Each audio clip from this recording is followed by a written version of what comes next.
Shabbat Shalom, everyone. My name is Yana of Yashar'al, and this is Producing Fruits Ministries. In today's video, we're going to be discussing witchcraft, sorcery, and the Nephilim. All right. Yes, so throughout the call, you'll hear the WhatsApp group that we have talking. You'll hear them and maybe even see some of them. And if you would like to join our WhatsApp group, please send me an email at yanaofyashar'al@gmail.com. Okay, before we get started, I want to ask a few questions, as I always do. We're going to do some nice little icebreaker questions, okay? Name 3 mothers in the Bible. Yahuah, Mary, Hannah. I heard Hannah too. Good job, guys. That one's easy, right? Okay. The next one is just add 2 more. So name 5, but I'll say add 2 more. Leah. Her sister, Rachel. Yes, good job. Okay, thanks. Okay, the next one is, all right, these are kind of fun. Who said this? Who said this? No, I'm not doing that one. All right, fine, I'll just say this one. Who said this? Fear not, Mary, for thou hast found favor with Yahuah.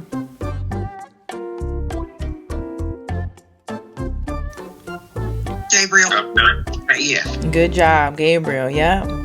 Angel Gabriel. All right, who said this? This one's a little harder. But as for you, you thought evil against me, but Yahuah meant it unto good, to bring to pass as it is this. Yes. Yep. Yeah. Let me finish it. As it is this day to save much people alive. Yep. Joseph. Got it. Y'all want me to do a couple more? Because that was fast. Okay. Who said this? But as for me and my house, we will serve Yahuah.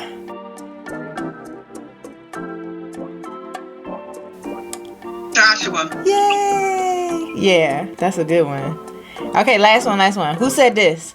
Whereupon, O King Agrippa, I was not disobedient unto the heavenly vision.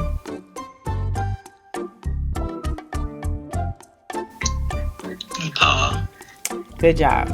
Okay, so I'm gonna tell y'all my dream, and I didn't have a question of the week because I guess I forgot, but I'm just gonna go straight into it. I'm gonna tell y'all my dream, and then we're gonna get into the lesson. Okay, so this dream I had this past week. Okay, so pray about it. As I always say, pray about this one, because this one was, I kind of get the understanding of it, but it might be some hidden things in there that Yahuah might reveal to you that I didn't get. Okay, so in this dream, I was running around a secret facility trying to see what was going on. At one point, I came across a secret lab. It was like a hospital looking room. Okay.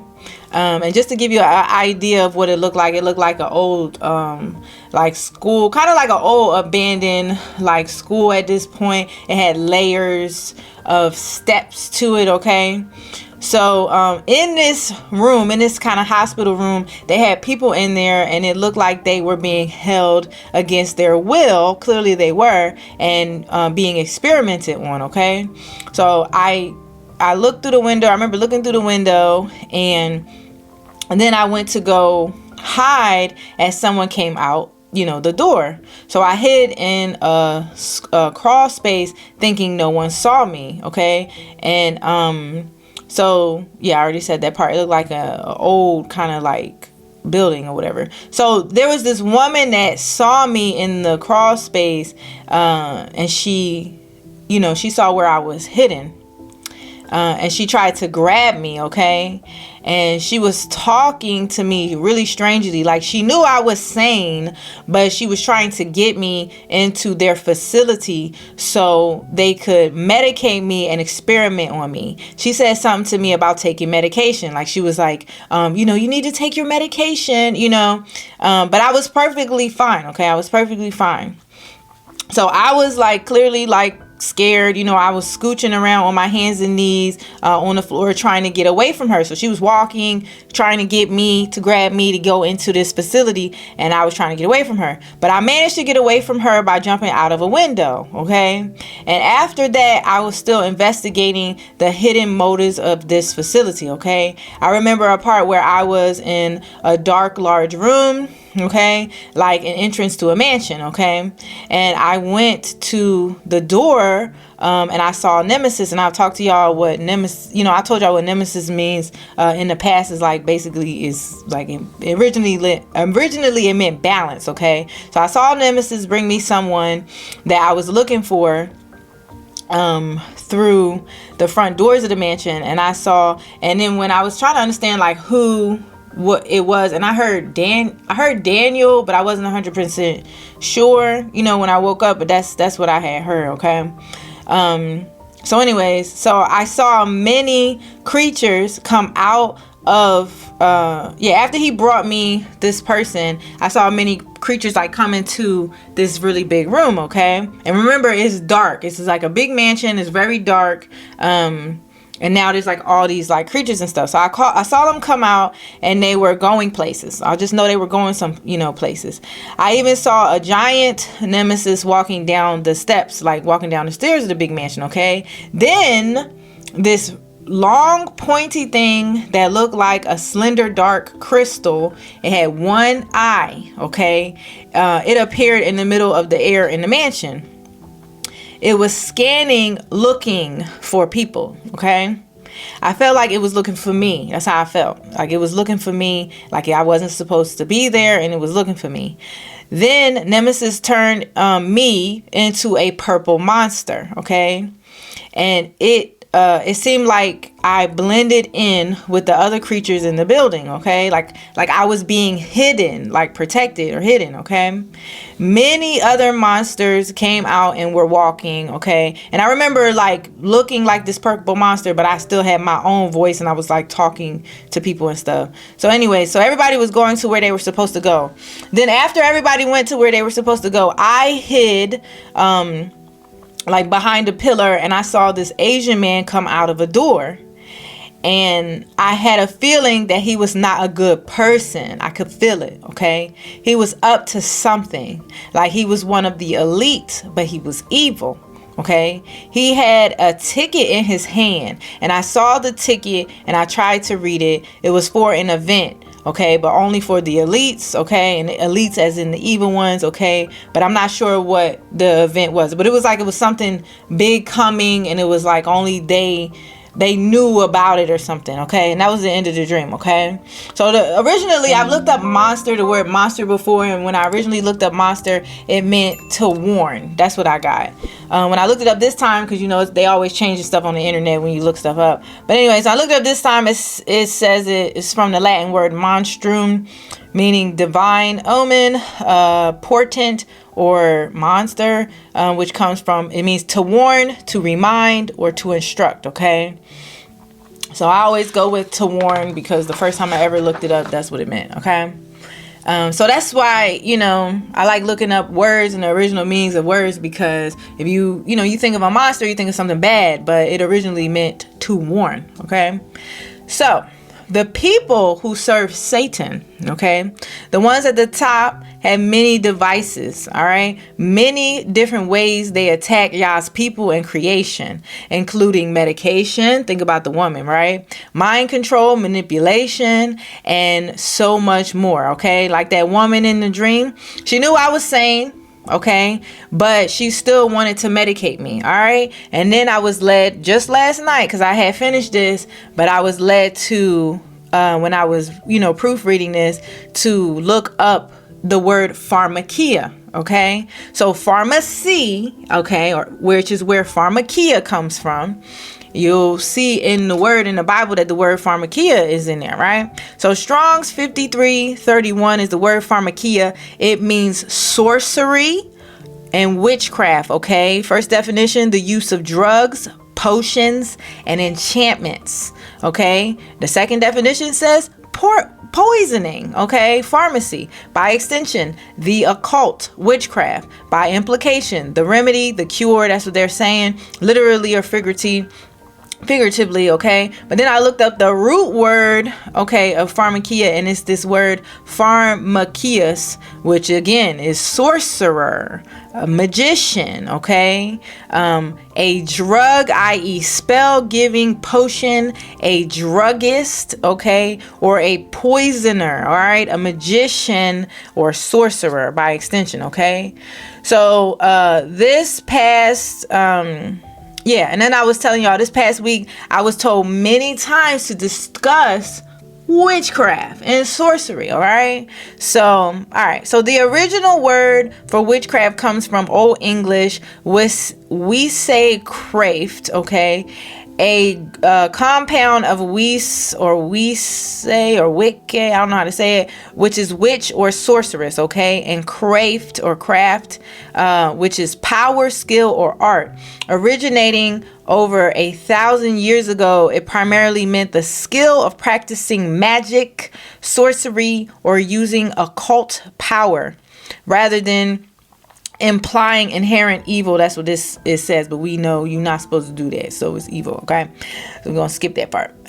So then the original meaning of sorcery derives from the Latin word sorterius, which means one who casts lots, or one who influences fate or fortune. Okay, it's rooted in sors, which the word sors, genitive sortis, meaning lot, fate, or fortune. Okay, it originally referred to divination or the practice of using lots to predict the future. Okay, so think of people's fates. Okay, and rather than just malicious magic. Okay, you're not supposed to do that, but we're gonna get there. Okay, so let's start from the beginning. Genesis 6 says, and it came to pass when men began to multiply on the face of the earth, and daughters were born unto them, that the sons of Yahuah saw the daughters of men. Okay, so understand, we have the sons of Yahuah and the daughters of men. Those are two different,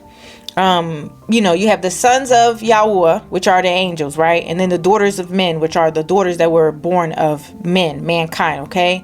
That they were fair, they were beautiful, and they took them women of all which they chose. And Yahuah said, my spirit shall not always strive with man, for that he also is flesh, yet his days shall be 120 years.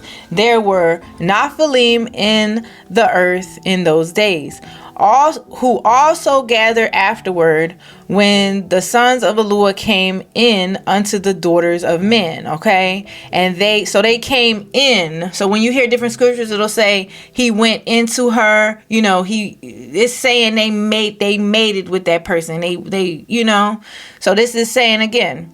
So the sons of Yahuah came unto the daughters of men, and they bore children unto them. Okay, this is Genesis saying this. So the angels, some of the angels, bore children with the daughters of men. Okay, and they bore children. Okay, the same became warriors and tyrants, which were from everlasting, mortal men of the name. Okay.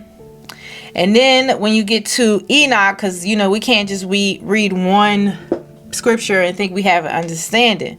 So then when you get to Enoch 7:1-10, it says, it happened after the sons of men had multiplied in those days, that daughters were born to them, elegant and beautiful. And when the watchers, the sons of heaven, beheld them, they became enamored of them, saying to each other, come, let us select for ourselves women from the progeny of men, and let us beget children.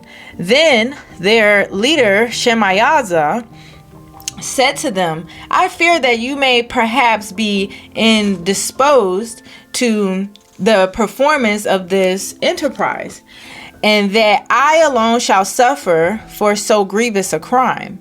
But they answered him and said, we all swear and bind ourselves by mutual execrations that we will not change our intention, but execute our projected understanding.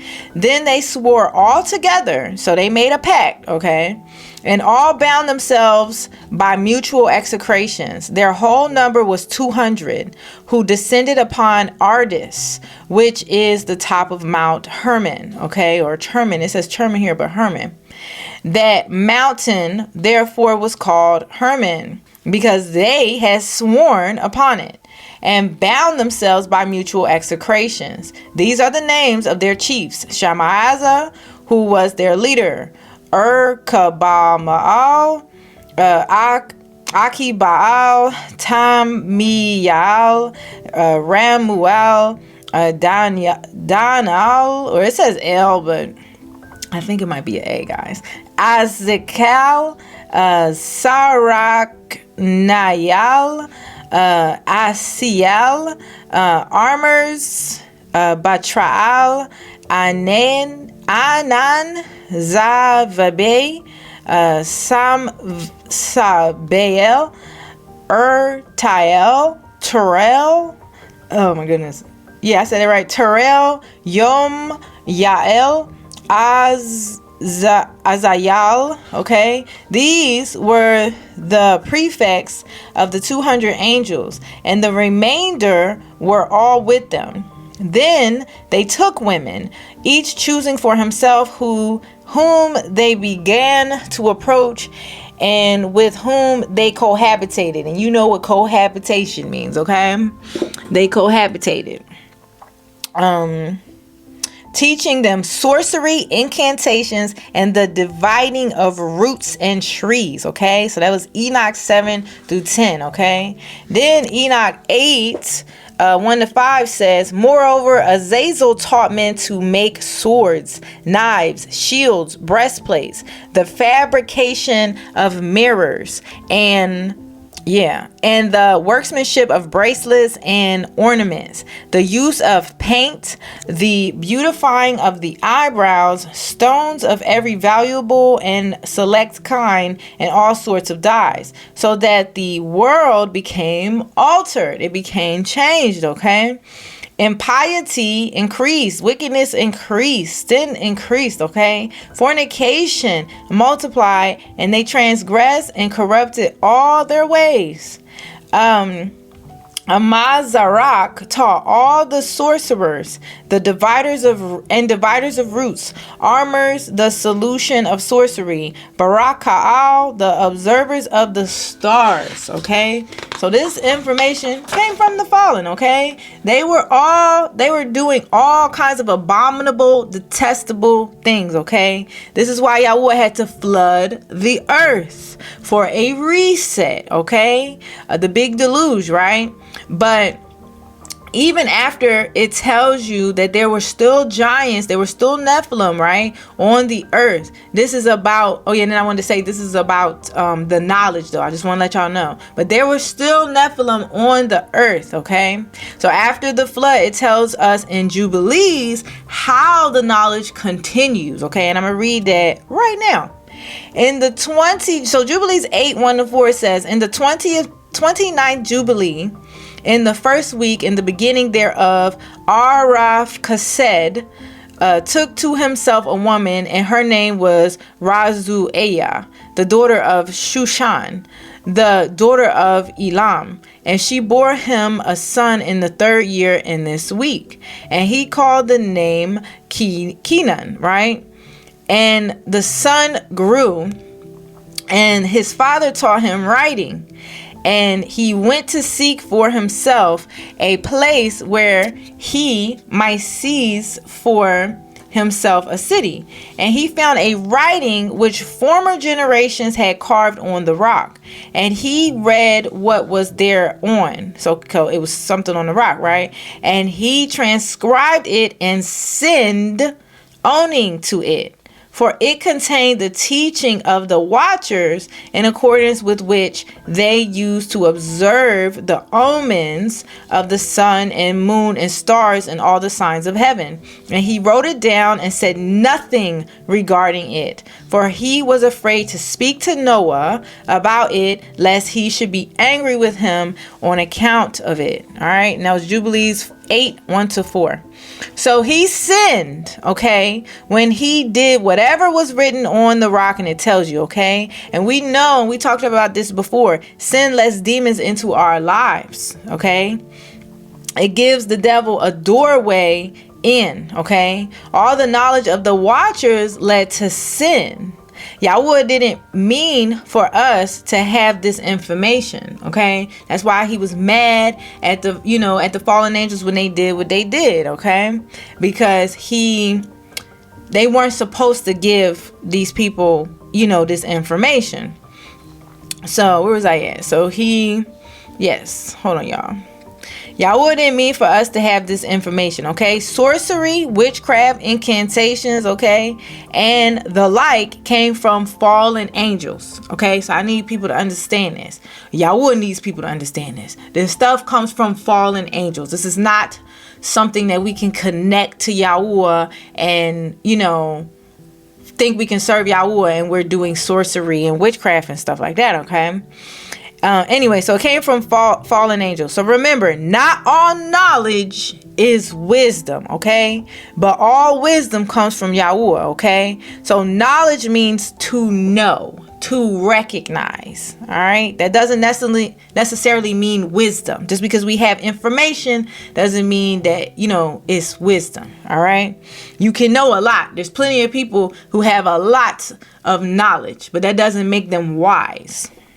Okay, and it tells you in Sirach and probably many other places in the word that all wisdom comes from Yahuah. Okay, so the English word wisdom originates from Old English wiz or wise doom. Okay, meaning knowledge, learning, experience. Okay, combining wiz, meaning wise, from Proto-Germanic wis. Okay, to see or to know, and doom, meaning judgment, statute, quality. Okay, it originally signified the state of having keen insight, good judgment, and the ability to discern. Okay, so then when we read on to Jubilees 10, it says, and in the 3rd week of this Jubilee, the unclean devils began to lead astray the children of the sons of Noah, and to make to err and destroy them. Okay, so these evil spirits, and this is after the flood, okay? After he found the rock, okay? So it was causing them to err, and it was causing them to be destroyed. And the sons of Noah came to Noah, their father, and they told him concerning the devils, which were leading astray and binding and slaying their sons. And he prayed before Yahuah, Eloheinu, and said, Yahuah of the Ruach of the spirits of all flesh, who has known mercy unto me, and has saved me and my sons from the waters of the flood, and has not caused me to perish as you did the sons of perdition. For your grace has been great towards me, and great has been your mercy to my soul. Let your grace be lift up upon my sons, and let not wicked spirits, wicked rule over them, lest they should destroy them from the earth. But do you bless me and my sons, that we may increase and multiply and replenish the earth. And you know how the watchers, the fathers of the fathers of these Ruach acted in my day. And as for these Ruach which are living, imprison them and hold them fast in the place of condemnation, and let them not bring destruction on the sons of your servant, my Yahuah, for these are malignant and created in order to destroy, and let them not rule over the spirits of the living. For you alone can exercise dominion over them, and let them not have power over the sons of the righteous from here on and furthermore. And forevermore. And Yahuah Eloheinu bade us to bind all. And the chief of the spirits Mastema, of the Ruach Mastema, came and said, Yahuah, Creator, let some of them remain before me, and let them listen to my voice, and do all that I shall say unto them. For if some of them are not left to me, I shall not be able to execute the power of my will on the sons of men. For these are for corruption and leading astray before my judgment. For great is the wickedness of the sons of men. And he said, let the 10th part of them remain before him, and let 9 parts descend into the place of condemnation. And one of us, he commanded that we should teach Noah all their medicines, okay? For he knew that they would not walk in uprightness, nor strive in righteousness. And we did according to, Oh, I see you, Ezra. Go ahead, Ezra. I wanted to add something. Mm-hmm. If Mastema was the leader of those Ruach, those evil spirits, then who is Gadriel was the one that was in the garden, right? And then we have Samiezer as well, who's the leader of the 200 watchers. And then we have Halal as well, who is described as being Satan. So, like, who do we really refer to when we say Satan? If we've got these different names who rule over. Well, I just want to say that the word Satan just means adversary. It's not a name. So when we say Satan, we can be talking about all of those, because that word is not a proper noun that is someone's name. It just means the adversary. I know that. I'm aware of that as well. So I don't think that we can group it into one entity. I think that there is, because you're right, it says all of these different names. I don't know if it's saying the same person in different names, because we do know that the person that we primarily call Satan, there are different names for him. He's known by different groups as different names. So I don't know if they're all talking about the same person or not. It does seem like the one that's the leader of the Watchers of the 200, I think that's a different name than the one that's described here. But I don't think that we have any text that's clear on one particular name. The word says that Yahuah works everything out for his will anyway. So even if somebody think that they're trying to hurt Yahuah, they're going to have a one-up on Yahuah, they're not. He can still be using them, and they don't even know they're being used for his will. That's how I look at it. It seems like... Well, I think Ezra's trying to find out, like we want to know who is the leader, because this person that you just said, Mastema, it says that they're all listening to his voice. He's like, sounds like the leader of all. So I think that's what he's trying to get at. Who is ultimately in control of darkness or evil on that side? Is that right, Ezra? Yeah, that's what I meant. All right, well, I don't really think we know. Yeah, and when I looked up Mastema, it just says it means hatred, enmity, hostility, or persecution. So, I mean, that's what it means, but it seems like it's a lot. So are y'all saying when we say Satan that we're talking to, we're referring to a group of demons? This is a lot. I think that we're talking to anything that stands contrary to Yahuah. And I think that the confusion may be that we think on terms of human terms, where in the spirit, that particular spirit can move in different ways. You know what I mean? Like how anger and bitterness and strife and all these things can still be part of one spirit. I think that may be where our confusion is. Like how she just said, it means what Mastema means. Those descriptions can probably apply to one overlying spirit, but it has all these attributes. That's just kind of what's coming to me as you're talking. Okay. Yeah. I agree, Tessa. It's definitely multiple ones. You know, like there's all these different fallen, and then there's all these different demons. So because Hashatan is just the adversary, it's whichever one just happens to be affecting or afflicting you at that particular moment, I guess, would be the easiest way. Like, is there a leader of them? Yeah, but we don't know who that is. Okay. Yeah. Okay. That makes sense. Makes sense. And the Ruach will, whenever Yahuah wants, the Ruach, and we ask, right, will explain things to us at different times whenever he wants us to, or if he wants us to know certain things, because maybe, he might not want us to know certain things at a specific time. It could just be like he wants us to be focusing on being refined and, but then it's also important, in preparing our soul for the kingdom. But it's also important to understand who the enemy is. Because when you come into the truth, you learn, like in Christianity, we thought the devil was this big, being that was like almost as powerful, that was a rival to Yahuah. But Yahuah has no rival. There's no one that's anywhere close to the strength of Yahuah and the power of Yahuah.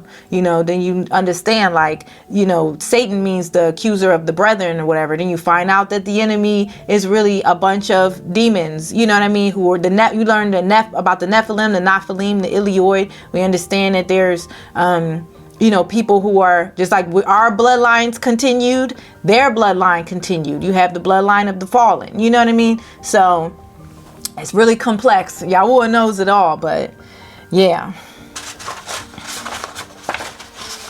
Okay. Well, it's kind of like when somebody had put in the chat about I don't know if it was Nikki that put that in the chat or something like, we should, when we're encountering people, we should be asking confronting the spirit behind that person. And you know how a lot of people say, I rebuke you, you say I rebuke the enemy and all that stuff. So you're kind of wondering, like, that's why I was asking, was it a group, or are you confronting that particular spirit that is evil? You know what I mean? Yeah, well, don't forget, we wrestle not against flesh and blood, so it's a lot of different spirits. One guy in the word had, how many spirits was in him that would cast out into the pigs?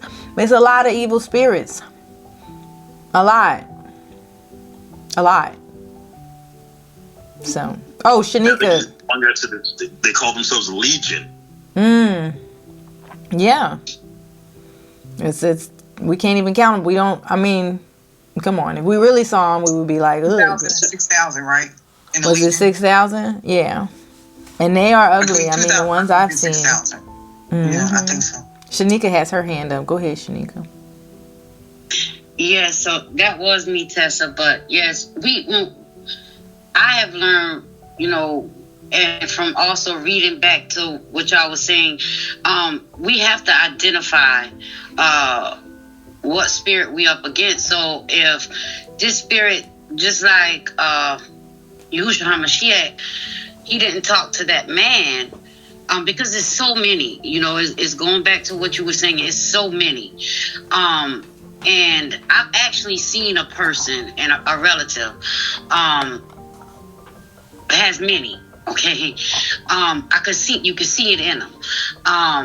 They change from this one to that one to this one, but when you are coming up against it, when you're having yourself a spiritual warfare, like Yahusha said, identify yourself. He had to know what spirits he was coming up against. He had to know it as well. So it's a lot. It's many of them. We have, like you said, we have a head over them, but who that is, we don't know.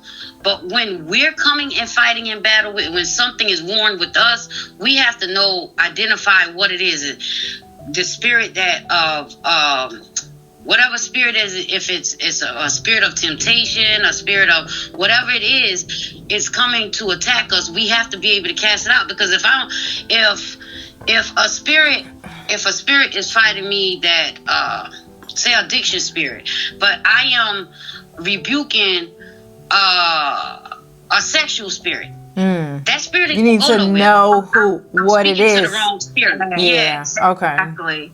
That makes sense. That does make sense. Absolutely. Yeah. And you know what? I see you, Mom. I was gonna say this is good. Okay. Thank you, Shanika. Go ahead, Mom, and then I'm gonna finish reading, and then we can have our discussion so I can record it. Go ahead, Mom. I'm gonna go off the what Shanika said. Like I'm going behind what she said, and I remember Prince saying you don't need to know the name of the demons, but now that Yahuah, when Yahuah brings you into His truth, He's the one that tells you, whether in your dreams or in the thought. Mm-hmm. He'll bring that to your. Am I wrong? He'll bring that to you. He'll tell you what sin you're struggling with. Yeah, and he'll tell you what spirit it is you're struggling, and then you can review it or bind it, or he. You breaking up, Mom. They're not telling you that in church because they don't know anything about, or they. They don't understand. But yeah. So I'm saying I'm agreeing with what Shanika was saying, but I am adding to it. That if it's not for Yahuah is the one that has to tell you, right? What's bothering you, who is bothering you, what it is that's bothering you, and then you can bind in Yahusha's name, So I'm just agreeing. Yes.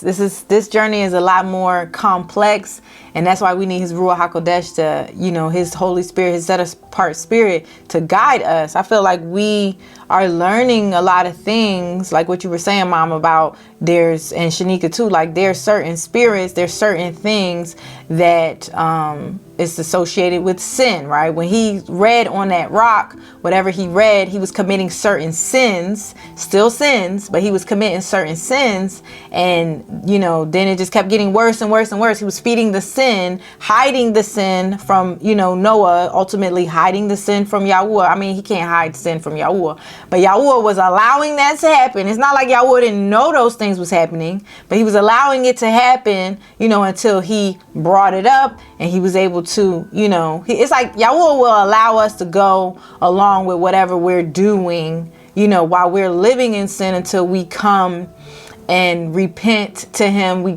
confess. He says, confess, your sins and you'll be forgiven or whatever. I think that's why He let that go on.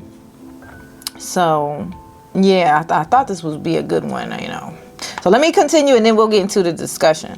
So, and there's a reason why I'm reading all of this, because it ties, some people don't want to read Enoch and Jubilees and books, the hidden books, but they are connected to the Torah. They're connected to Genesis and, so it's like for us to get a better understanding of what's going on, we need to pray, of course, but we can't sit up here, in my opinion, I know, that we can't sit up here and just be like, I'm only going to read, the regular canon, what they told us to read. We have to pray about it and we have to read more things. So to me, I think Yahuah sent me to these other two books because they all actually go together and it gives you a deeper understanding of what happened, okay, and what's going on. All right.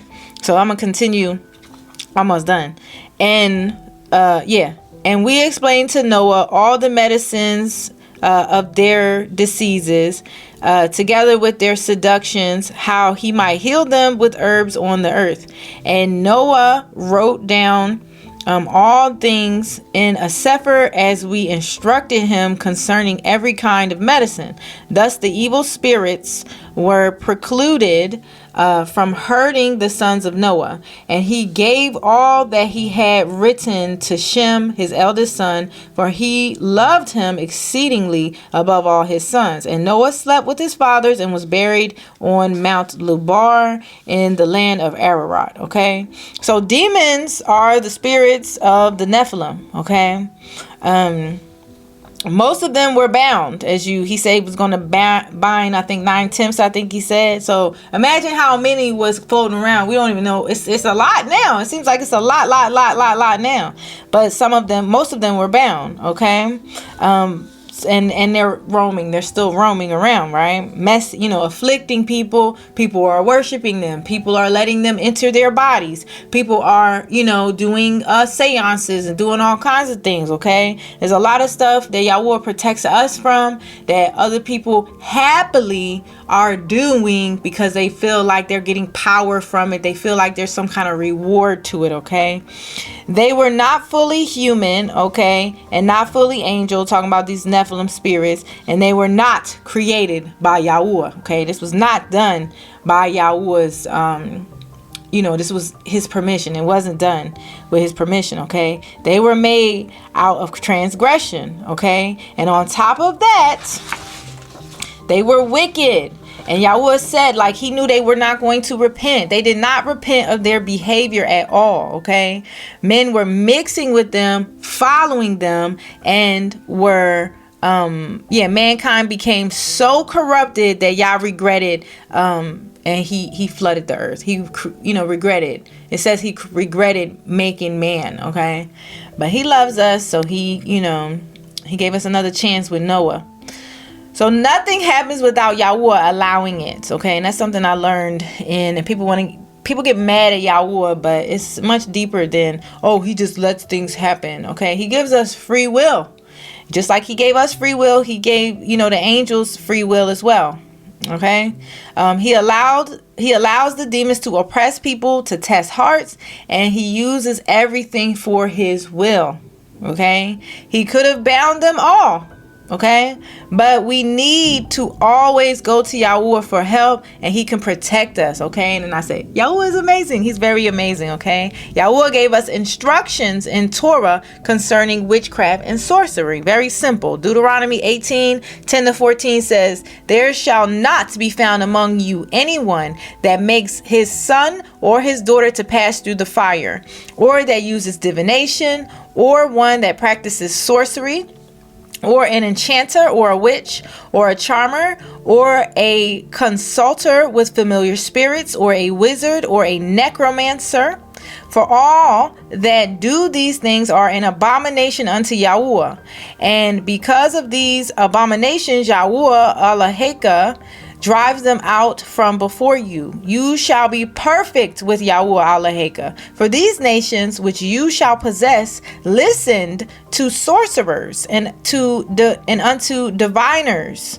But as for you, Yahuah Alaheka has not suffered you to do so." Okay, so really quick, I don't think this is really that long. I want to discuss some types of sorcery or witchcraft or divination that you might know or you might not know are. Okay, so the first one I want to talk about is the Kabbalah real quick. So I never heard of the Kabbalah until I woke up and started studying. Okay, so I looked up the Kabbalah. Very simple. The Kabbalah, I was going to say very simple, quick research on this one, right? You could dig deeper into all of these things, but I'm just going to give y'all a base of what I researched quickly. So the Kabbalah is the primary form of Jewish mysticism, focusing on esoteric methods to understand the nature of, it says God, because I can't say we don't serve the same God as these people, okay? To understand the nature of God, the origin of the universe, and the hidden meaning of the Torah through symbols like the 10 Sephirot, okay, which is divine attributes. It maps the relationship between the finite world and the infinite creator, okay? The next one is fortune telling, okay? Fortune telling was not invented by one person, but originated independently across multiple ancient civilizations, including China, Egypt, Chaldea, and Babylonia, as early as 4000 BCE. These early practices grew out of the need to interpret omens, divine the will of gods, or predict future events. The next one is manifestation. And manifestation is something that I was taught in Christianity. And I don't even think we know in Christianity that it's manifestation. Okay, that is witchcraft, okay? But manifestation, or the concept of creating reality through thought and intention, originates from the 19th century New Thought movement, pioneered by Phineas Quimby. It draws from ancient philosophical roots, including Hinduism, Hermeticism, and Kabbalah, evolving into modern self-help practices. Popularized by 20th century authors like Napoleon Hill and Rhonda Byrne. I think I said that right. The next one is manipulation. Okay, this is one. So Strong's 3834 is this word pan or Gia, okay? It's every deed. It says properly every evil work, okay? That's when I looked up the word, that's what we got. That's the answer. I mean, the definition. Figuratively, crafty behavior, okay? This is what manipulation is, okay? Unscrupulous cunning that stops at nothing to achieve a selfish goal. That's what manipulation means, okay? And I feel like, you know, you may have been a victim of manipulation at some point in your life, or you may have manipulated people at some point in your life. Sometimes it's a form of witchcraft though, okay? So the next one is rebellion. All right, and this one was added in. I was reminded of 1 Samuel 1:23 that says, "For rebellion is as the sin of witchcraft, and stubbornness is as iniquity and idolatry. Because you have rejected the word of Yahuah, he also has rejected you from being king." So Yahuah was talking to Shaul, right? And he had did something that he wasn't supposed to do, and this is the word that came to him. So it was really bad for him. The next one is trying to tell the future based on numbers and words you see. Okay. Now I have to confess, I've been fooled by the enemy in the past of doing this. I'm not going to say if Yahuah gives you some kind of we have to ask for understanding and discernment for everything. So I'm not going to say it's never a time. You might have a dream and you might see something and then he's leading you somewhere, but that's why we got to pray about everything, because the devil sure likes to use things to lead us into wickedness. Okay, so in the summertime, it was a lot of this going around when they were talking about, what is that thing that they think is going to happen? The rapture. Everybody kept seeing like 77s or something like that. Some 627. I don't know if that's harpazo, but I kept hearing people say like this is going to happen. So we have to be really careful. That's all I'm saying. Because that is. They can't do it this year. They always do it every year. They do it every year? I didn't know that. Wow. We'll look out for that. And then we'll be like, dang, they doing it again. The next one is I already said it one. Unholy covenants. This is a big one, okay? So examples would be sororities, fraternities, gangs, pledging allegiance to the flag, okay, to a country or whatever. Military swearing swearing that oath to your country. And there's other spiritual bonds or covenants or agreements that we can verbally come into, okay? The next one is makeup. Now, I got to tell y'all this, okay? I was led on Thursday morning before I did the Bible study with the kids. I woke up that morning and I believe y'all led me to add this one. Because when I woke up on Thursday morning, I had a vision. It was very clear. It was this creature that was wearing a bunch of makeup standing in the middle of a crowd, okay? And it had really big eyes and really big lips. And the eyes and the lips were so big that you couldn't see the rest of the facial features of this thing, okay? And it was wearing lipstick, okay? And its facial proportions weren't right. It was trying to blend in, but it was actually standing out, okay? Now, I'm not saying this to shame anybody, okay? I'm just delivering a message. Talk to Yahuah about it, okay? Then I went to go pray. Yeah, when I went to pray about the dreams I was reminded of this vision, and that's why I wrote down and added makeup to this, okay? So I want to say you should not be, I'll say this in a bit, okay? So number 8 is makeup. So the angels taught the beautifying of the eyes, okay? I read that earlier, right? It said the beautifying of the eyebrows, okay? So I imagine it's the eyelashes too, okay? I am not shaming anyone, but I was convicted by the Ruach HaKodesh last summer to stop wearing makeup. So y'all might see my older videos where I'm wearing makeup and stuff, but if you see me in I don't know how many months now, I have not put a lick of makeup on my face because I was convicted by the Ruach not to wear makeup. So I'm not shaming people. It's just this is just what I got, okay? So pray about everything, okay? So almost done, y'all. Where was I? Makeup. So Yahuah didn't make a mistake when he made your face, okay? He didn't make a mistake when he made our faces. Not only is makeup unnecessary, but it has a lot of poisons and harmful chemicals in it. And I think that, this is my opinion, but I think that's one of the biggest reasons why, he don't want us wearing it. The same thing with hair, right? They intentionally are putting chemicals into makeup, lotions, hair, and Yahuah protects us because he's been protecting us, but I'm just delivering the message, okay? That's all I'm gonna say, because there's a whole bunch of things that Yahuah protect us from that we don't even know nothing about. So I'm gonna say that right now, okay? So I was gonna say where was I at, y'all? So this is my opinion. You should not be allowing your daughters to wear makeup, okay? It helps perverts, okay? I think that one came from me. And guys should not be wearing makeup to look like a woman either. Had to say that, okay? This is for whomever needs to hear it, okay? And this might, this is factual. This is in the word. Homosexuals will not enter into the kingdom. I had to say it, okay? The 9th one is plastic surgery, okay? Now, this is manipulation of the body that Yah made, of our bodies, okay? And I know the devil plays on our insecurities, creates insecurities, okay? But our worth is not in what we look like. It is in our identity in the Messiah, okay? And our relationship with Yahuah. So this is a disclaimer, and I'm gonna tell y'all right now, this is my opinion that I'm about to say, okay? It is okay if you've had plastic surgery for reconstruction.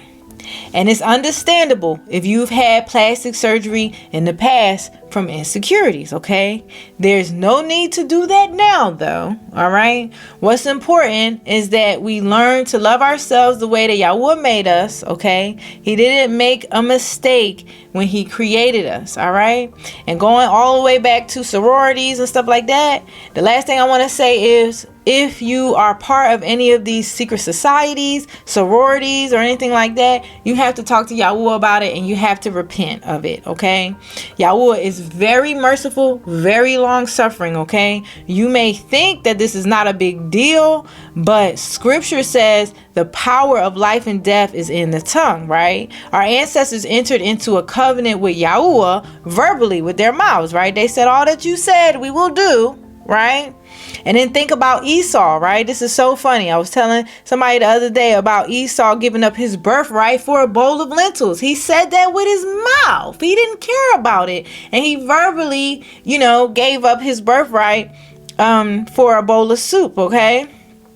So clearly our words are very powerful. So if you are here, if you are in an unholy covenant, you can come out of it. All right. No, it's not too late. Okay, just talk to Yahuah, renounce it, and come into the covenant with Yahuah. All praises to the Most High Yahuah. I am done with my rants.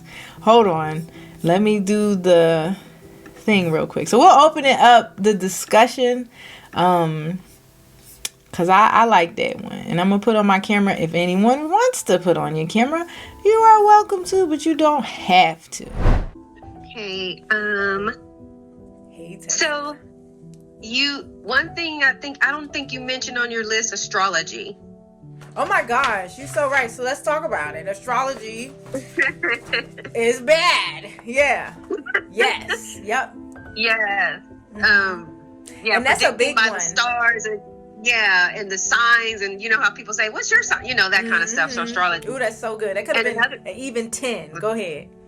Yeah, and another thing I wanted to say is when we're talking about the pledging, how about when you go to court, or you go for swearing under oath? Yeah, you have to say I put raise your right hand and say I swear to that kind of stuff. So that's one. And that's then good. When you were talking about makeup and stuff, would you think that would also include painting your toes and fingers? That's a good question, Tessa. I stopped wearing it. I stopped wearing it. Wait, what? What? That's how you playing today. She got all kinds of good stuff going on. I see all these hands too. I personally feel like smoke. it, you know, the long nails, right? And just the paint, right? I feel like it's, I don't know. I really don't know. I don't want to say the wrong thing, but I don't wear it because, I don't wear nail polish because of the chemicals. I feel like Yahuah, he says you holy because I'm holy. So I feel like I just put like oil on my face, you know, like I don't want to mess up my temple now. And I wasn't feeling like that before. I was just like, whatever, I want to look cute.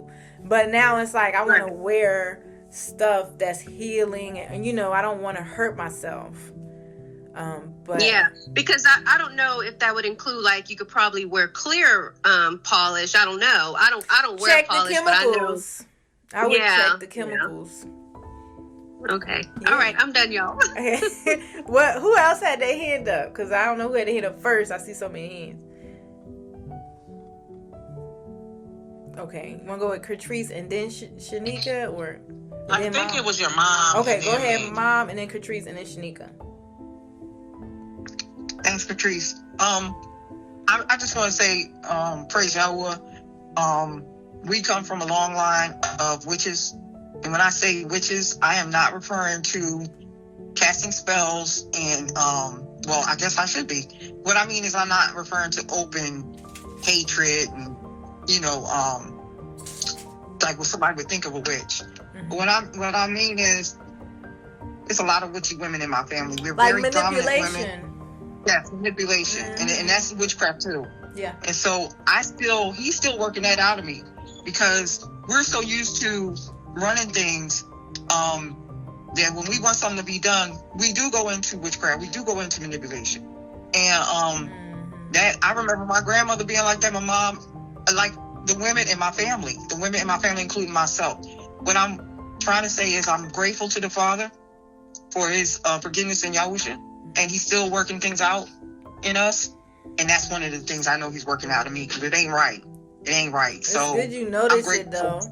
It's good you notice, and you're not just doing it. I noticed it a long time ago, didn't want to be like that, but I know he's the one that has to work it out of me. Mm-hmm. You know what I mean? So yeah, hallelujah for his protection while I'm being I'm being me. Okay, thank you. Okay, then go ahead, Catrice. Thanks, Mom, and then Shanika, then Yahuah. Y'all can turn y'all cameras on if y'all want. I wanted to you mentioned at the beginning of the lesson about casting lots, and I just thought it was interesting because we see in scripture like they were casting lots for different things. So I just kind of wanted your opinion on what do you think about it, because I think you brought it up under fortune telling or something like that. And I was reminded, because I was reading Joshua today, and they were talking about how they were casting lots to see what portion of the land belonged to each tribe. So it's just, I don't know. And then they were doing it like when Jonah was on that ship and they were trying to see what to do next. So I just wondered about casting lots, what all of your opinions were on it. So I think it can mean different things, because when I looked it up in the Strong's Concordance, it says it could be destiny or portion, like we were talking about land, you know. So maybe when our people was doing it, when they were the righteous was doing it, it didn't mean it in the sense of like divination. Like maybe it was just talking about, you know, portion. Yeah, and I also wonder if it's like, maybe it's like, who are you asking? Like who? Like sometimes people are like how they have that magic 8 ball and they have different things. Maybe they're asking based on the suns and the moon and the stars, and maybe they were asking Yahuah to reveal it. I don't know, but it's kind of interesting that some of these practices we see in scripture being used. I kind of think, I don't know. It just was interesting to me when I heard you say lots. So I just wanted to ask about it. But one other thing is what Erica was just saying. It really reminded me there's a difference between being a witch and sometimes slipping into practicing witchcraft. Like I think a lot of us have had where we've manipulated people or we've tried to push our will on somebody else. That's witchcraft, but it doesn't mean we're a witch. Right. Where some people, that's their whole spiritual practice as being a witch. Not that either one is right, but when she was saying that, it just kind of brought to my opinion, you can not be a witch, but you can still practice witchcraft. So we got to look out at every turn. So yeah. You know, I was thinking of the other day, since you mentioned that, Catrice, I had bought some jewelry from the the thrift store, right? And I was thinking about crystals, because you know people they do stuff with crystals, and they'll be like, oh, there's healing crystals and stuff. I think that his gems and stuff has the properties in it. Like you have linen, that's a healing material, and you have wool that it's like, you know, it's good for your body. It's made out of plants, right? Well, the wool is made out of an animal, but the linen is made out of flax. But it has properties to heal people. But then I was thinking about the gems being the same way. So like you were saying, like, who are you getting this from? Are you getting it from Satan and using it in a demonic way? But if we wear jewels and gems that has healing properties in it too, you're just wearing it on your body and it's helping your, you know, body and your energy. And stuff. Just like tinctures that we make for healing. Witches may use it for potions. Like you just read in Jubilees where he taught them all of these healing herbs and how to heal themselves.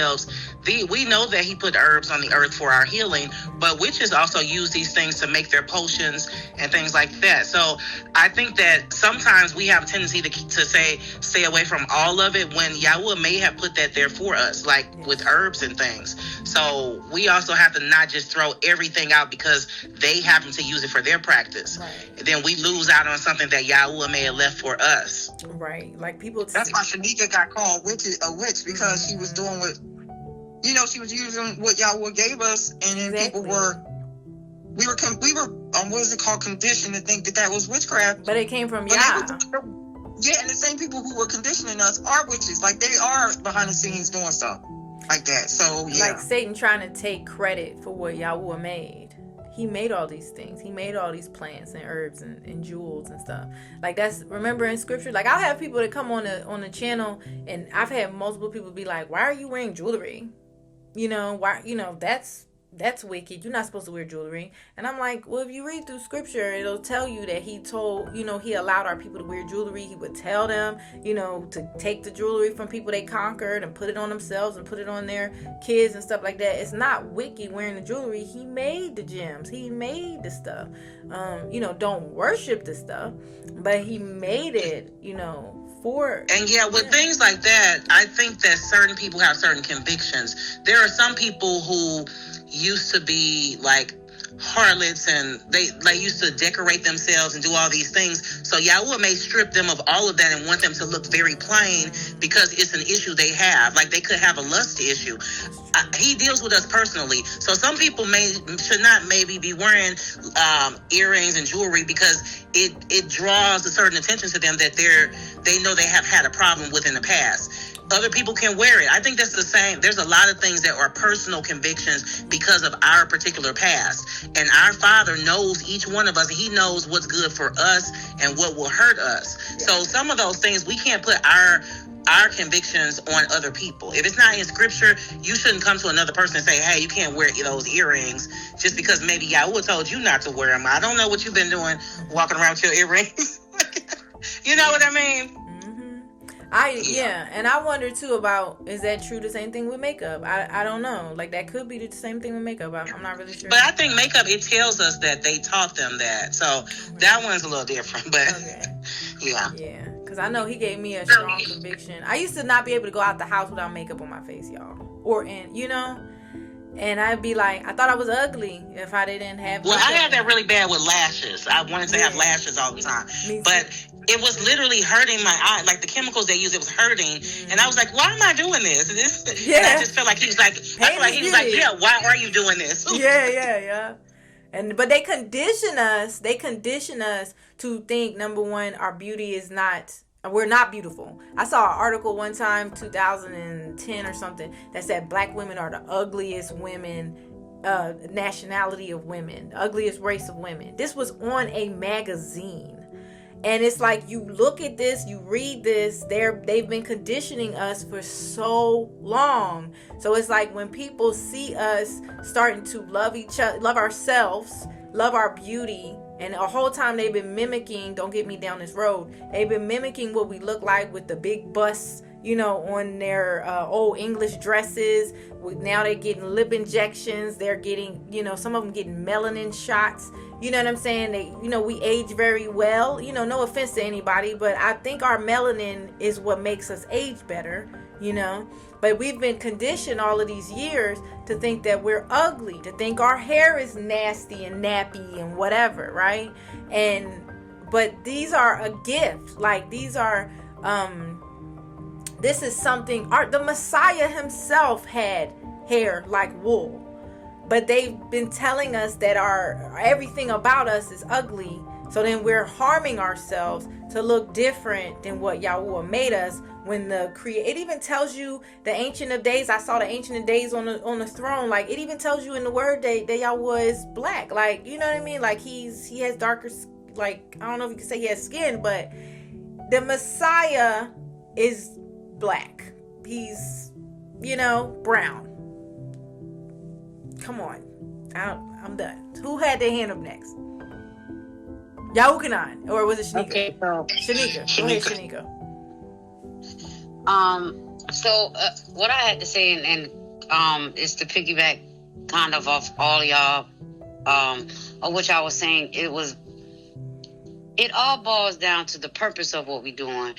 What we always do, we're supposed to be glorifying. Whatever we do is supposed to be to the glory of the Most High. Also,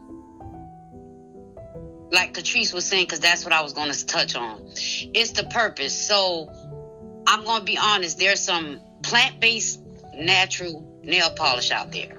But if you're using nail polish to, say, tempt a man, then that's witchcraft, because that's a manipulation.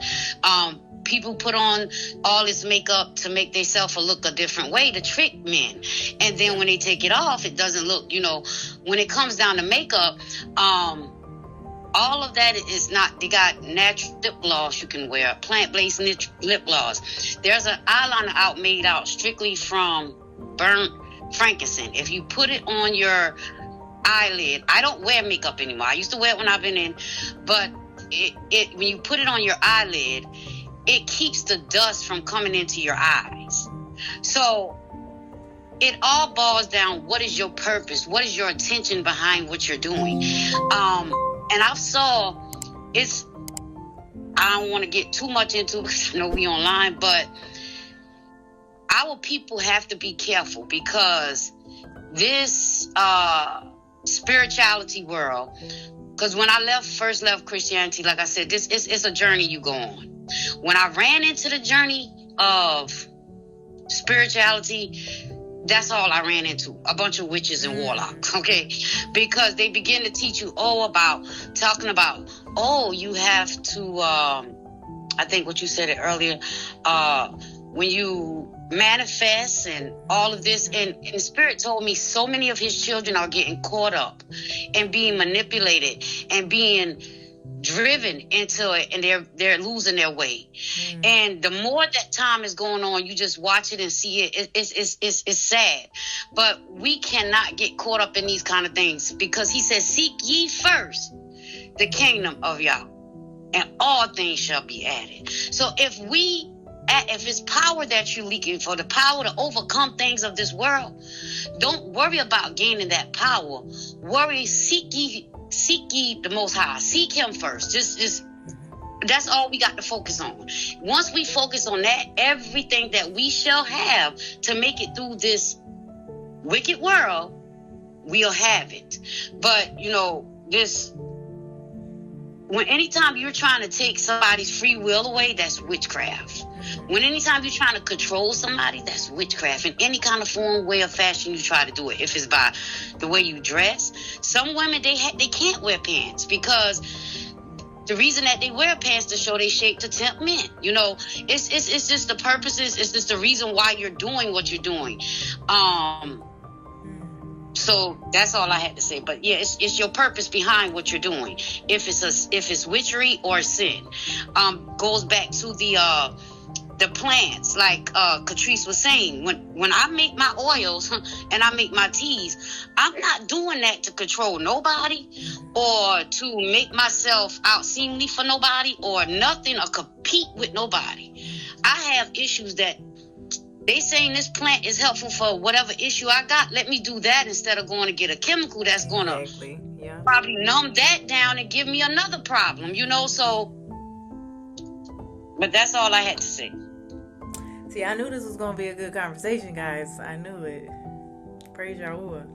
I do notice, too, before we move on to Yahuah, a lot of our people wake up to who we are. Well, a lot of our people think that they're Egyptians. And at one point in time in my journey, I thought I was an Egyptian. I was like, am I? Like in the beginning, I was like, am I an, because the ancient Egyptians was black. And, so they it's like they wake up, but like you were saying, Shanika, but they kind of get stuck. And they're like still doing things, but they're not following the Ruah. They're not following Yahuah, but they have knowledge. So remember, not all knowledge is wisdom.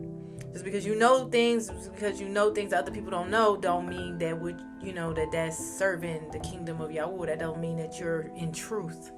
So yeah, thank you, Shanika. I got lots of teas and stuff too. I love it. So Yahuah made everything for us. So okay, so go ahead. It was Yahuah and then Janelli and then Jaela. Am I right? Okay, go ahead, Yahuah.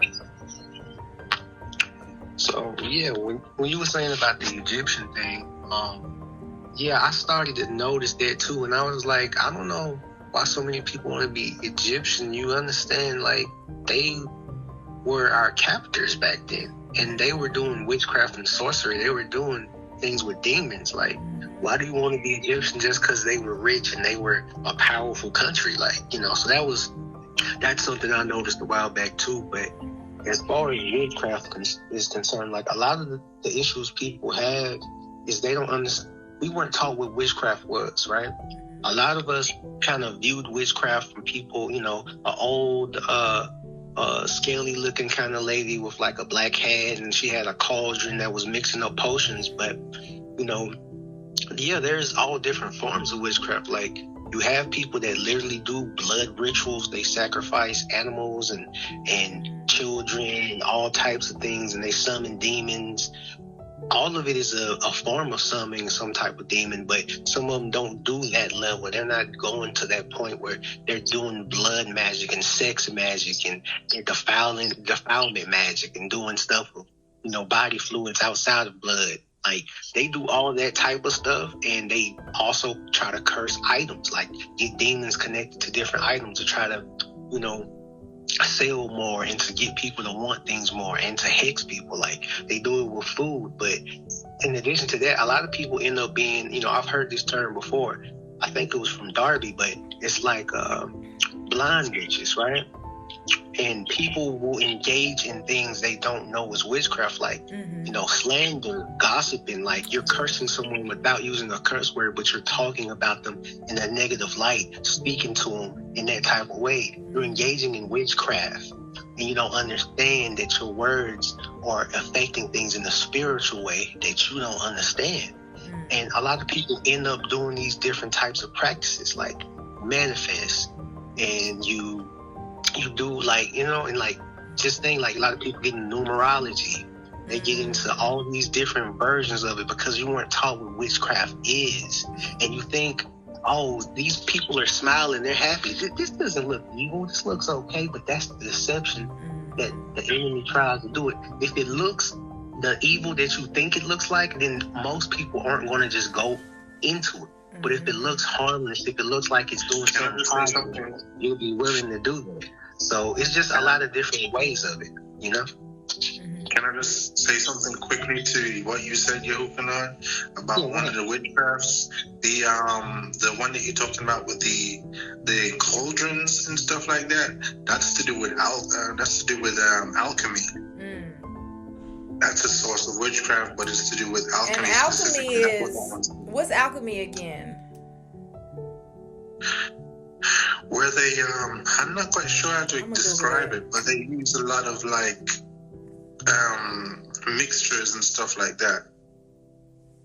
I'm looking it up. Yeah, and pharmacy. Wow. Yeah, a lot of metals. A lot of pharmacy. Like all these pills are actually what witchcraft is. Everything that you buy in the store as a pill is actually witchcraft. Exactly.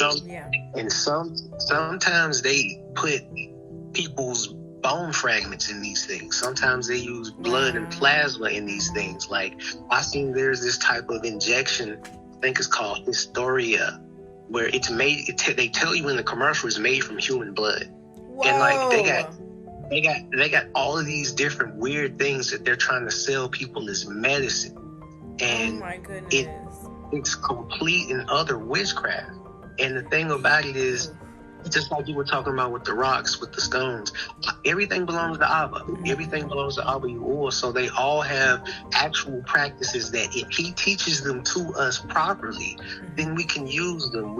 They can be used in the way that they were intended to. But that's the whole thing with these watchers. They were giving us information we weren't ready for, and they were giving it to us in the wrong way. So now, you know, mankind got defiled. It got messed up in a complete like a real bad way, to where, you know, when judgment's on the way, judgment's at the door. He's coming.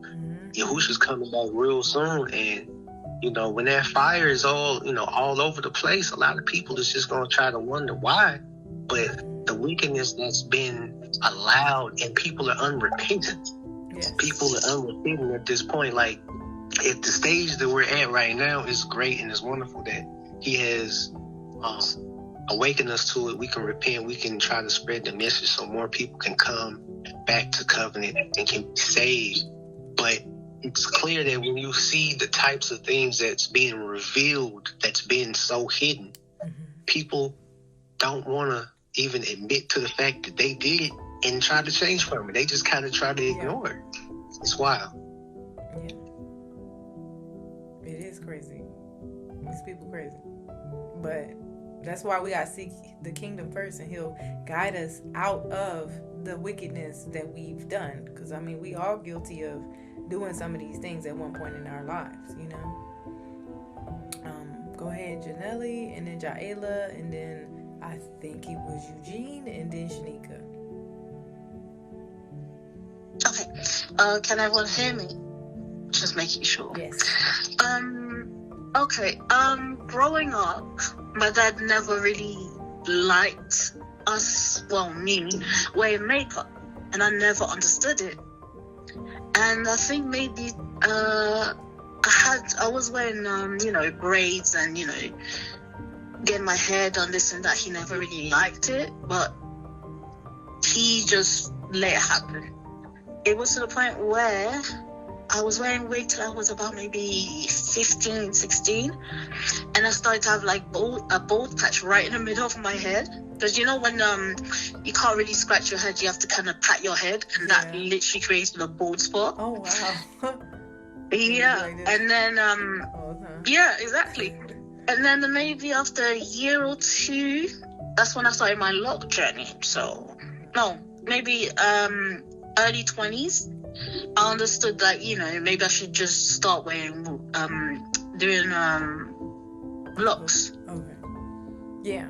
And then I think that's when I understood my dad, how he was with the whole makeup thing. Because my mom doesn't wear makeup, so I didn't see it as that or as a problem.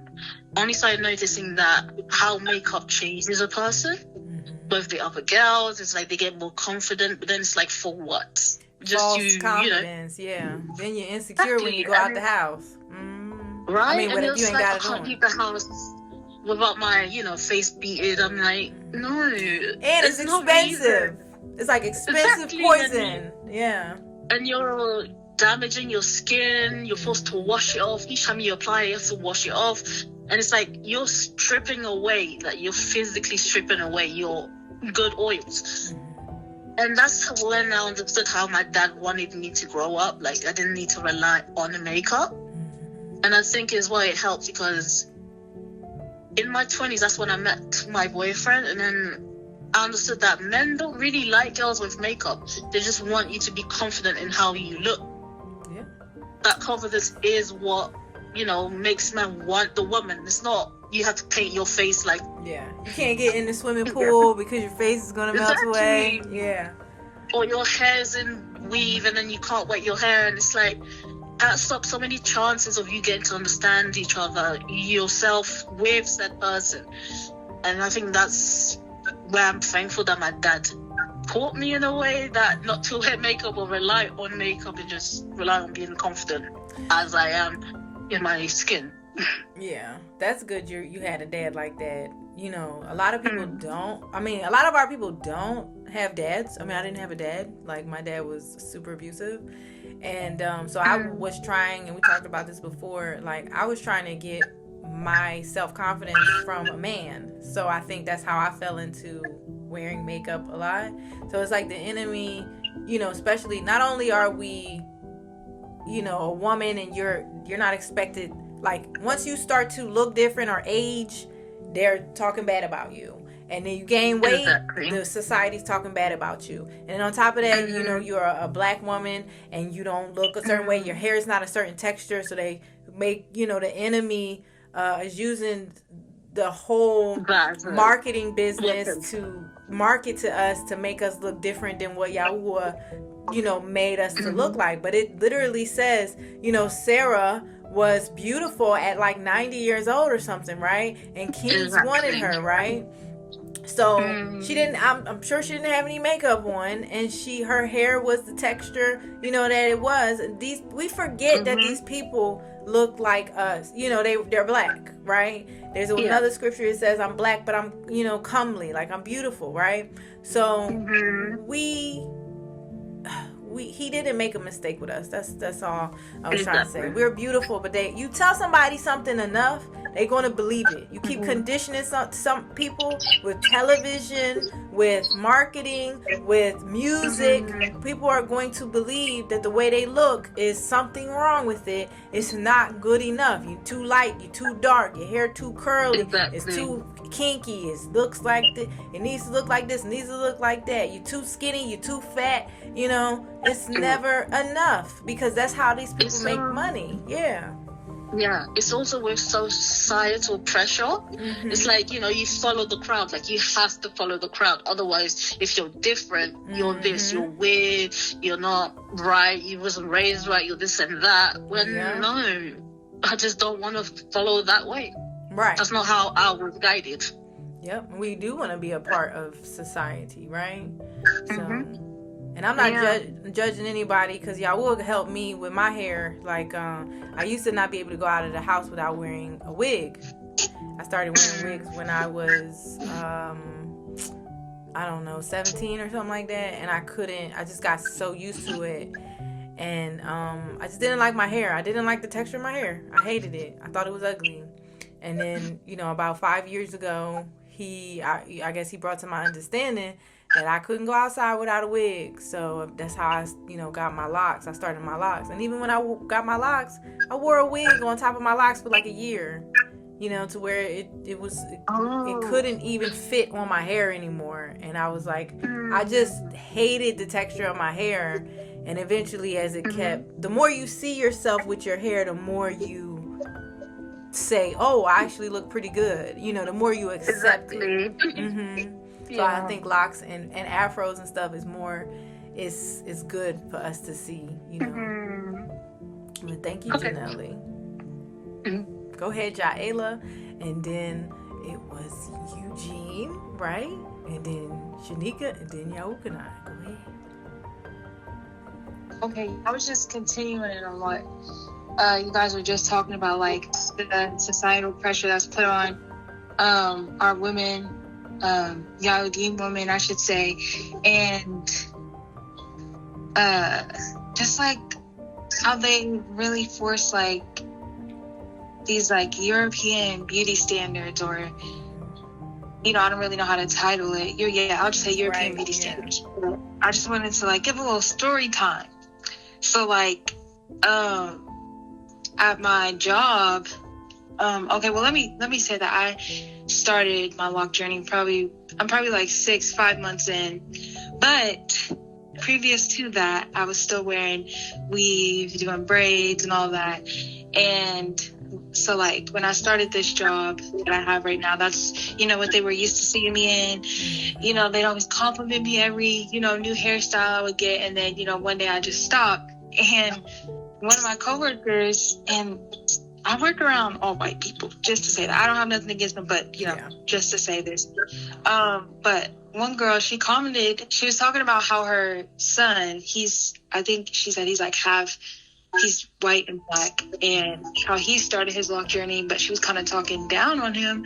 And I was like, well, you know, like, if, you know, that's something that he wants to pursue, you know, it shouldn't bother you, you know, that, you know, it could be, that's, you know, just how he wants to express himself, you know, that's like his art, like his hair, that's his art. And I do feel also that we are art ourselves. That's why, you know, people look at us weird and and mimic us. Don't forget that one. They mimic us but hate us. Yes. So weird. And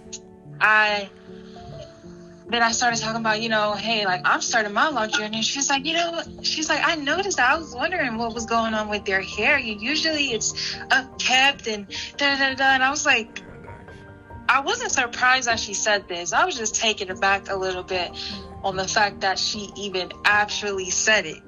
And I was just like, it's like, wow. Well, I was like, you know, I love my hair. So, you know, and I'm not going to lie. It did, like, I was like, it was shocking. Yeah, it was like very shocking, and like going to work the next day, it felt weird. But you know, I still wear my hair out, wear my locks out, do my head wraps, everything, you know. And I don't be getting I don't get compliments as much, you know, which I don't mind, because I only care about how Yahuah sees me and how you know I should be presenting myself.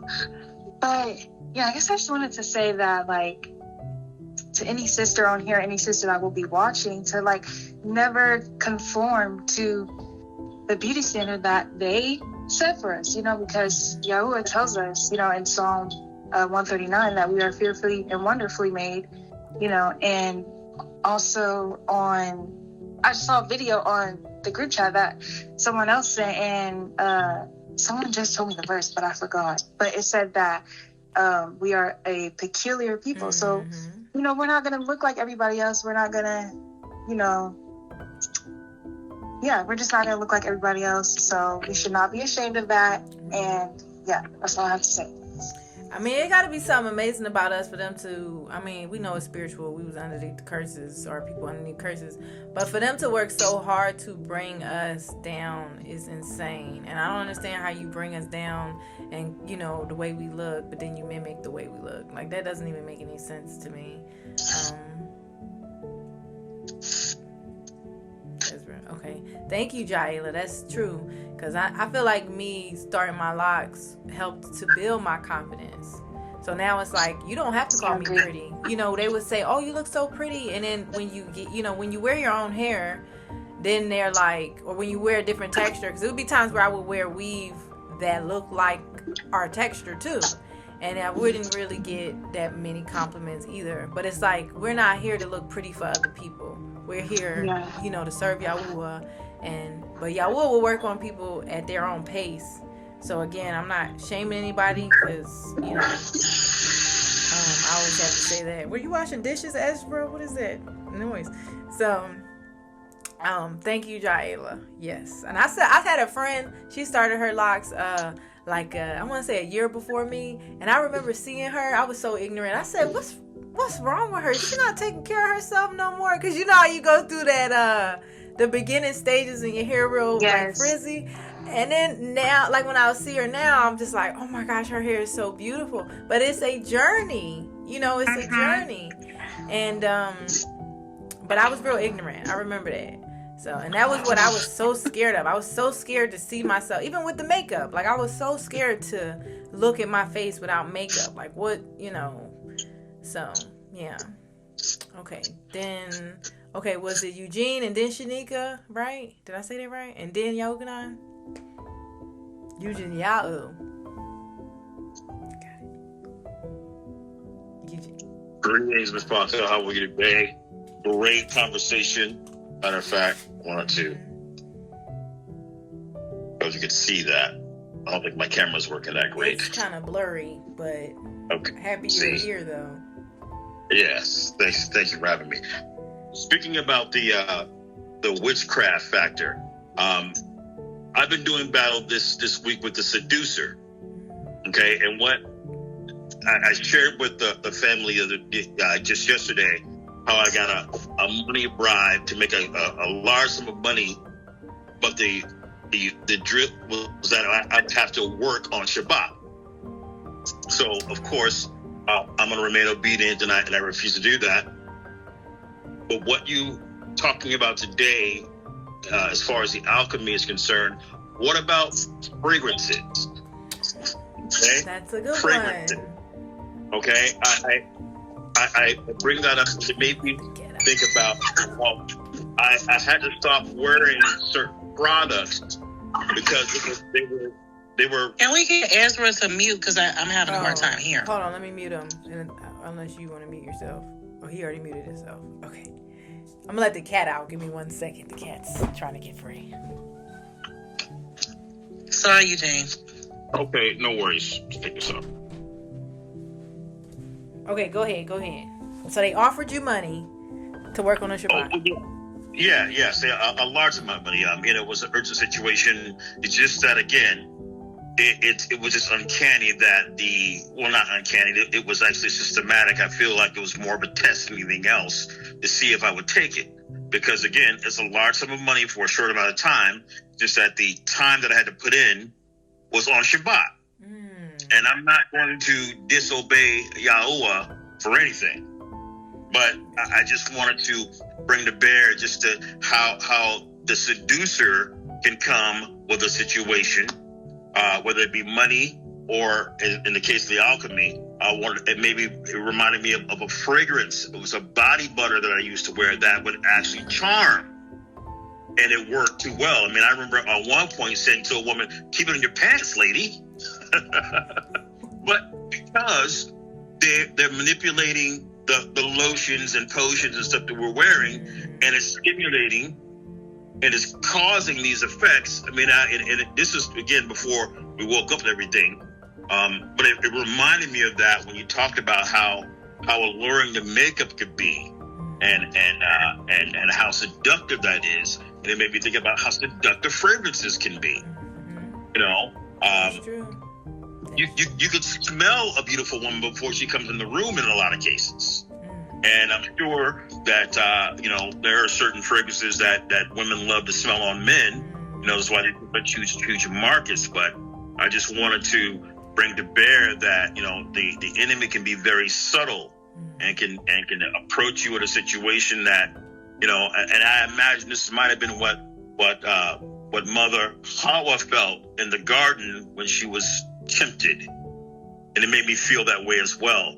I'm being offered a situation knowing full well that Abba Yah said we're not to do this on this day. Yeah. Okay, so just to bring to bear that the seductions are everywhere, and it's not just money. It could be fragrance. It could be something that it's not, you wouldn't consider a fiery dart, but it's every bit as insidious. Yes, that's a really good point. Fragrances, because women do have that. I've experienced that. Man walk by you, smell real good, and it makes them seem attractive because he has a smell to him. It's an attractive smell. It's like when you smell what smell good, y'all? Some cookies, or you know what I mean? Like you smell something that smells really good. Like it's like, So that's a good point, Eugene. Yeah. Okay, go ahead. Thank you, Eugene. Go ahead, Shanika. And then Yahuah, and then Jaela. I love this topic today. For one, I wanted to touch on as well. Witchcraft is in these churches. Oh, yeah. They speak, they get on these pulpits and speak these words out their mouth. Next thing you know, people digging in their pocketbook, taking their light bill money, giving in certain things. So, but what I wanted to bring forth is, and I know there's a lot of people out here that's not practicing it, but it has been practiced on them. We have people who are bound by witchcraft and needs to be set free. We have, I had it on me years and years ago, my mother-in-law, and that's why I can speak on it. I was the type of person, I wasn't the type of person that always liked to party or do anything like that. I got married at a very young age. My mother-in-law, because my husband, I took him out of what their family knew as selling drugs and making it. He'd been doing it since he was a little boy. They've been making it on their own. Okay?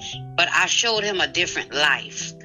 And he began to work. He began to change the way he looked when he met me. So my mother-in-law, she kind of didn't care for me because of both. She got 3 sons, 2 of them locked up, 1 of them not, and that's my husband, okay? And I give praises to y'all. I don't get it, you know. It all praises to Yahuah. But my point is, what she did is, I didn't know, you know, I was young. I was like in my 20s. We used to eat over there every Sunday. Because I didn't want to turn my husband against his mother, you know. So when she offered him the dinner, eat over there, we ate. We would eat. And one time I just got sick with my stomach. And when I tell y'all it was crucial, it was crucial. And it would hit me 3 and 4 o'clock in the morning. He got to go to work. And in the next hour, he got to take me to the emergency room. Can't go to work because I'm in the emergency room. Doctors don't know what's wrong with me. It had got so bad to a point where, you know, I've gotten people come to me, oh, that's witchcraft on you. That's witchcraft on you. I had a pastor call me and told me, said, you know, the spirit told him that they tried to get me through my stomach. And I'm like, you know, I told my husband, I said, well, if that's the case, you know, I only eat from our home and your mama's house, you know. But my point is, and I was sick. It was a time I prayed for the Most High to take me from here. I remember being in that bed crying and asking Father, if I'm not wanted here, just take me. The Spirit said to me, no, you shall live and not die. But my point is, I've had a girl came and said to me, if I come down here to your house one more time and you like this, I'm going to take you to somebody. And I told her, before you take me to another witch, I would die first. Because I stand it in what I believed in. And I thank the Most High Yahuah.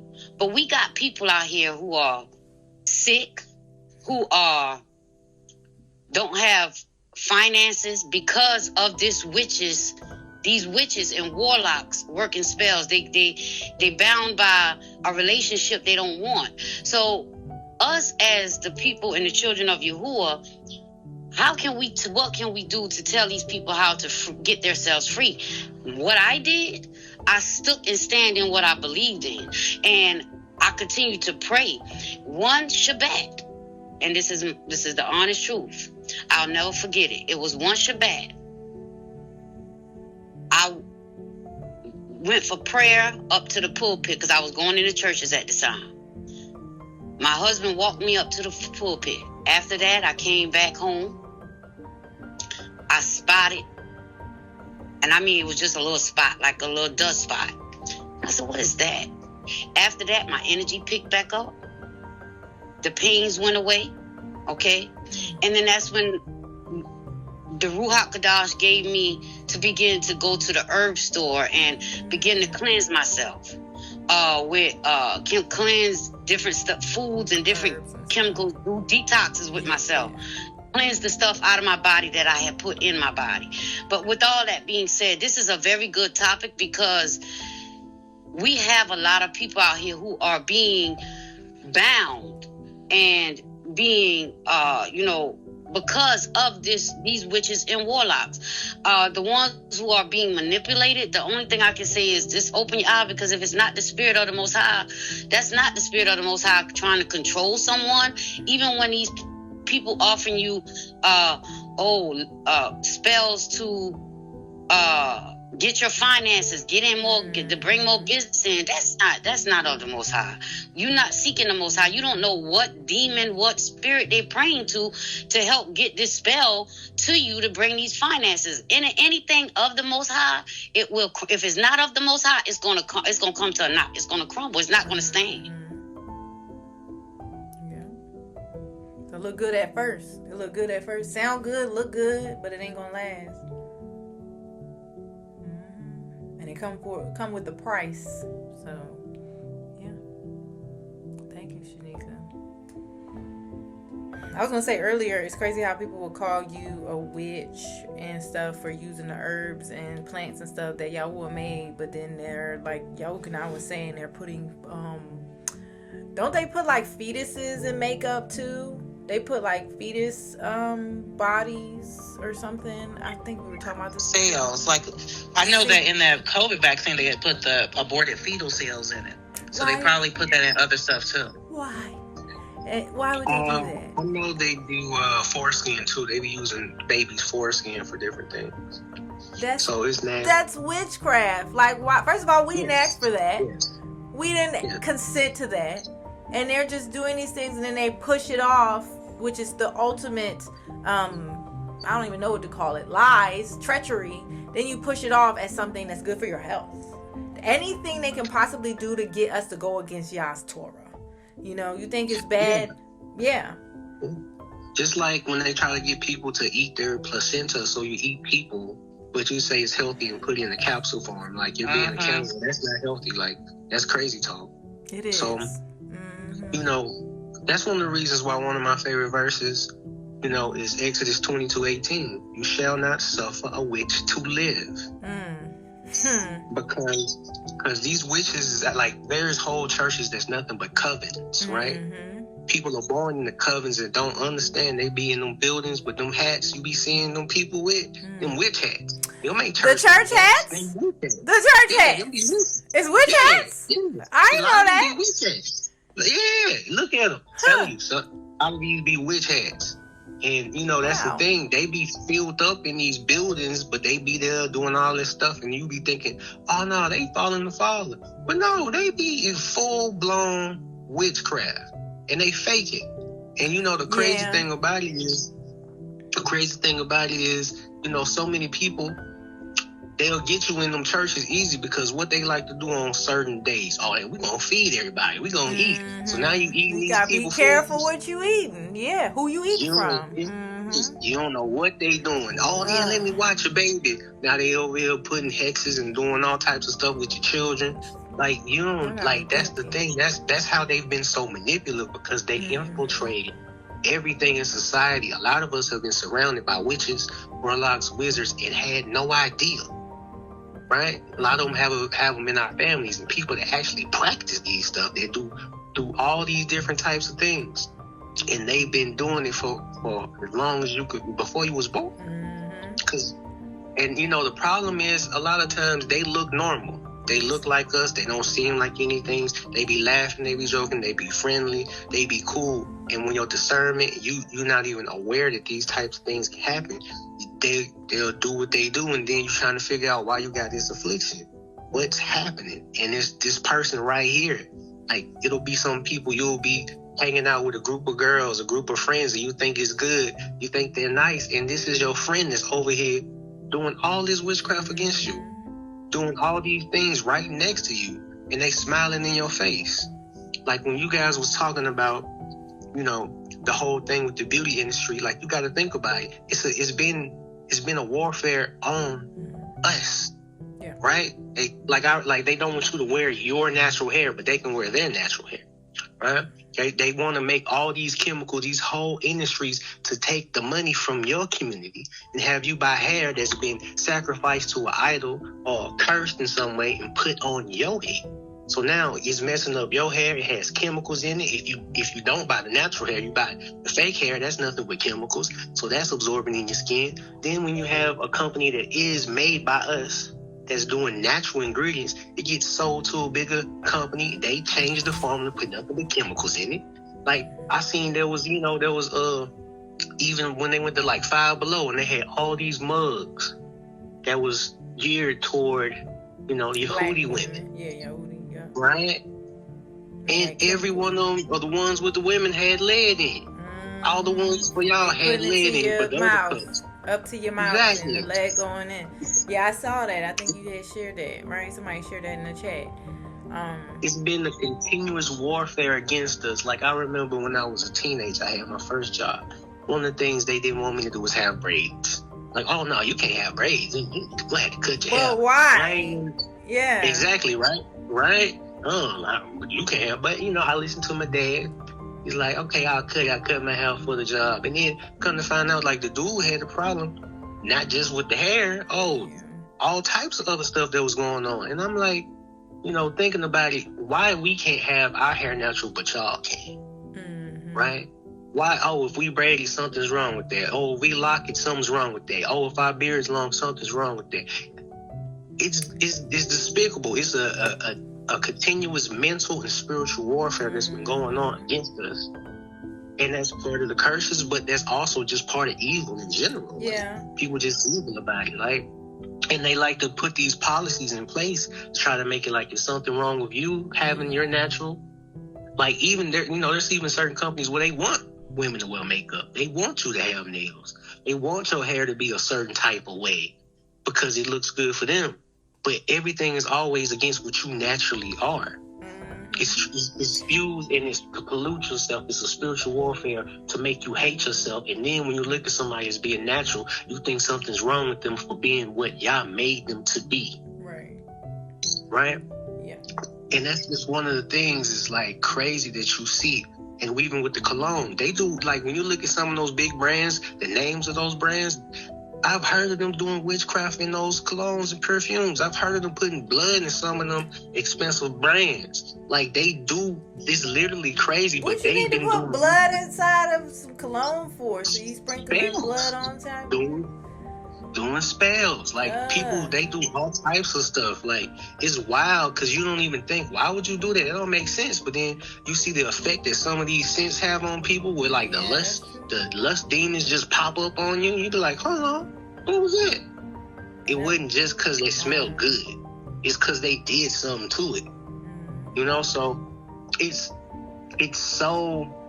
one of the reasons, like I said, man, when Abba's coming through, when Messiah come down, and he talked about how he was going to be handling all these different nations for all this wickedness, all this evil, is why he not playing, because they've been playing unfair a long time. Yeah.